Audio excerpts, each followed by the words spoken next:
حدیث کو لے کر آئے ہیں۔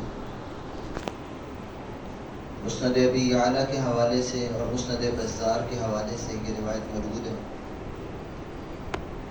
سیدہ ام سلمہ رضی اللہ تعالی عنہا فرماتی ہیں کہ ایک دن میں نے اللہ کے نبی صلی اللہ علیہ وسلم کے سامنے تذکرہ کیا کہ اللہ کے رسول صلی اللہ علیہ وسلم ہشام بن مغیرہ بہت اچھا آدمی تھا، کانا یصل الرحم، وہ رشتے ناتوں کو ملایا کرتا تھا، اور وہ شخص لوگوں کے ساتھ بہت اچھا سلوک کرتا تھا، غلاموں کو آزاد کرتا تھا، کھانے کھلاتا تھا۔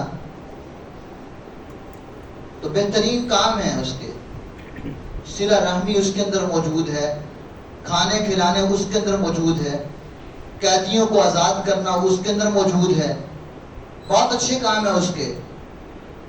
اور وَإِنْ أَدْرَكَ أَسْلَمَ، اگر وہ زمانہ اسلام کو پا لیتا تو مسلمان بھی ہو جاتا، اتنے اچھے خصائل۔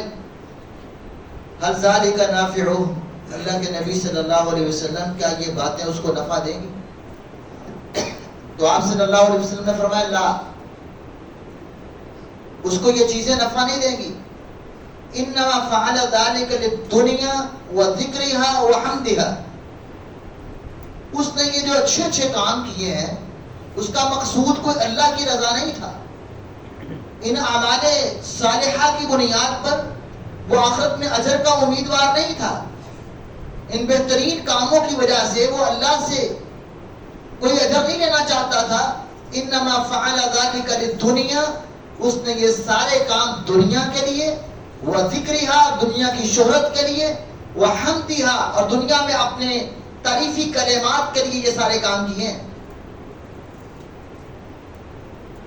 آپ صلی اللہ علیہ وسلم نے پھر فرمایا وَلَمْ يَقُلْ ذَلِكَ يَوْمًا رَبِّ اغْفِرْ لِي خَطِيئَتِي يَوْمَ الدِّينِ، اس نے ایک دن بھی یہ کلمہ نہیں کہا کہ اللہ قیامت کے دن میری خطاؤں کو معاف کر دینا۔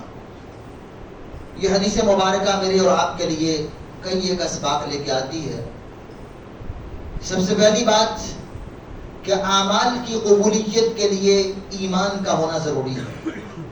اگر کوئی آدمی ایمان والا نہیں ہے، وہ لاکھ رفاع عامہ کے کام کرے، خاندانوں پہ سارا مال نشاور کر دے، لوگوں کی ضیافتوں میں اور مال ان کو کھانے کھلانے میں اپنی ساری دولتیں ہی صرف کر دے، جو مرضی عمل کر لے، جب تک ایمان کی دولت نہیں ہے اللہ کے ہاں اس کے اعمال صالحہ کا بدلہ دنیا میں مل جاتا ہے، آخرت میں اس کے لیے کچھ نہیں ہے۔ دوسری بات اللہ کی توحید ہے۔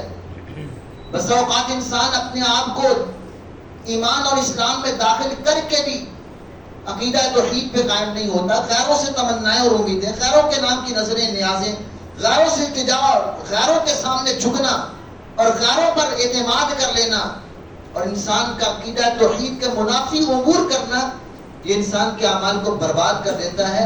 جتنے مرضی اعمال کر کے آئیں اس کو نفع نہیں ہوتا۔ سیدنا عاص بن وائل نے اللہ کے نبی صلی اللہ علیہ وسلم سے پوچھا تھا کہ اللہ کے پیغمبر صلی اللہ علیہ وسلم، میں اگر 50 اونٹ اپنے باپ کی طرف سے کروں تو کیا اس کو نفع دے گا؟ تو اللہ کے نبی صلی اللہ علیہ وسلم نے فرمایا تھا کہ اس کو 50 اونٹ بھی نفع نہیں دیں گے، کیونکہ توحید نہیں ہے۔ تو رسول اللہ صلی اللہ علیہ وسلم نے اس حدیث طیبہ میں واضح کیا کہ اس آدمی کا آخرت پہ عقیدہ نہیں تھا۔ تو سب سے بنیادی چیز اللہ کی توحید ہے۔ جب تک توحید نہیں ہوگی تو اعمال فائدہ نہیں ہوں گے۔ ایک آدمی لاکھ دعائیں بھی کرتا رہے کہ اللہ مجھے میری خطائیں معاف کر دے، اگر عقیدہ توحید نہیں ہے تو وہ دعائیں بھی کارگر نہیں ہیں۔ اس لیے ہر عمل کی بنیاد سے پہلے انسان کو اپنے عقیدے کی اصلاح کرنی چاہیے، اور جن کو اللہ نے عقیدہ توحید دیا ہے اللہ کا بہت شکر ادا کرنا چاہیے۔ اللہ تعالی ہم سب کو عقیدہ توحید پہ استقامت اور اعمال صالحہ کی توفیق عطا فرمائے۔ آخر دعوانا الحمدللہ۔